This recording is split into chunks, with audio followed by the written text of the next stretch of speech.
If you're a mission-driven leader, you know the single biggest roadblock, right? It's funding. It's the one hurdle that can sideline your calling before you even get started. But what if the whole playbook we've been using for fundraising is, well, holding us back? Today, we're going to explore a really radical alternative. 2 to 3 years. I want you to just let that sink in. That is the average time a new church planner or missionary spends on the fundraising treadmill. That's 2 to 3 years of meetings in living rooms, writing support letters, and making calls, all before the real work, the actual ministry, can even begin. So here's the big question, the one that kind of challenges decades of doing things the same way.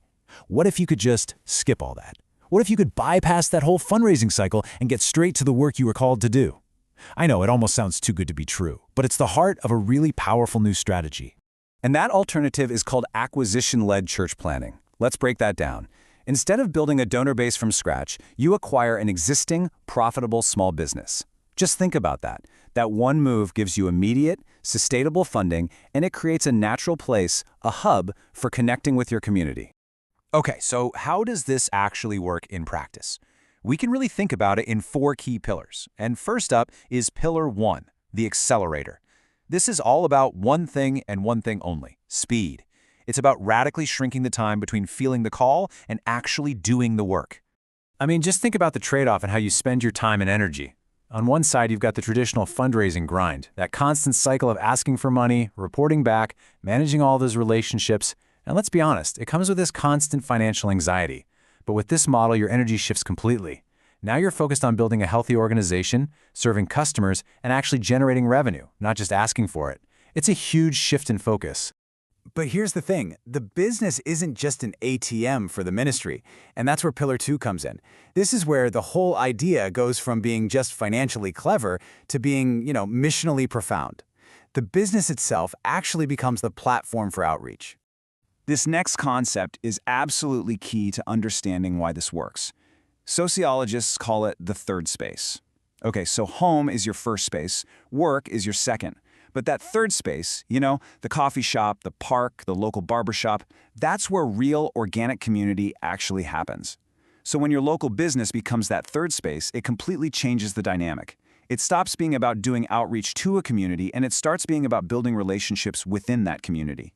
You're not an outsider trying to invite people in anymore. You're a neighbor, just sharing a common space. So what does this actually look like on the ground? Well, the possibilities are kind of fascinating. Think about a laundromat. It's a place people have to go to week after week. Or what about an HVAC company, where your employees are literally invited into people's homes, building trust by providing excellent service? A local cafe is sort of the classic example, of course, but really any community-facing service business can become this hub for connection. And this brings us to a super crucial point, the how, right? It's not enough to just own a business. Pillar 3 is all about leading with integrity and really transforming the business culture from the inside out. It's about running the company with, for lack of a better term, a pastor's heart. And the blueprint for this is pretty simple, but it's also profound. It all starts with honoring your employees by providing fair, life-sustaining wages. Then it moves into practicing radical generosity with your staff, with your customers, with the whole community. And finally, it means pursuing excellence in everything you do, showing care and integrity in every single transaction. See, this isn't about being coercive. It's about leading by example. All right, now let's zoom out a little bit. This model isn't just for planning a church in your own backyard. Pillar 4 shows us how we can actually scale this impact from a local community to a truly global stage. The principles are exactly the same, but the application, well, it can be even more powerful. So how does this whole thing scale globally? Well, the strategy works in a few really powerful ways. For one, a profitable U.S. business can become an engine that funds mission work abroad pretty much indefinitely. Or you could acquire a business in a foreign country, which not only funds the work on the ground, but it can also provide what are called platform visas for missionaries. And this is huge. It creates sustainable, meaningful jobs in the local community.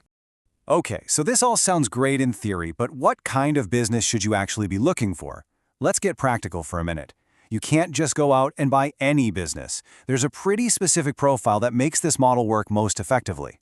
So here it is. This is your checklist for success. First, you're looking for a high-margin business because that gives you more profit to reinvest. Critically, it needs to have low owner-operator hours. That frees you up for the actual ministry work, not just managing a business 24/7. Established cash flow is absolutely non-negotiable. That gives you immediate stability. And of course, it has to be community-facing so it can become that natural platform for outreach we've been talking about. You know, the most crucial point in all of this is that this isn't just some clever business hack. It's an idea that's actually rooted in a really deep theological principle. This verse from Luke's Gospel, it talks about using practical, worldly resources, like a profitable business, for eternal purposes, for building relationships and community. It's really about stewarding wealth for a much greater mission. And that leaves us with one final question to just kind of ponder. As you look around your own neighborhood, what do you see?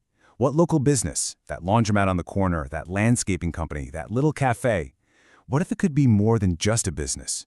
What community business could be your platform for change?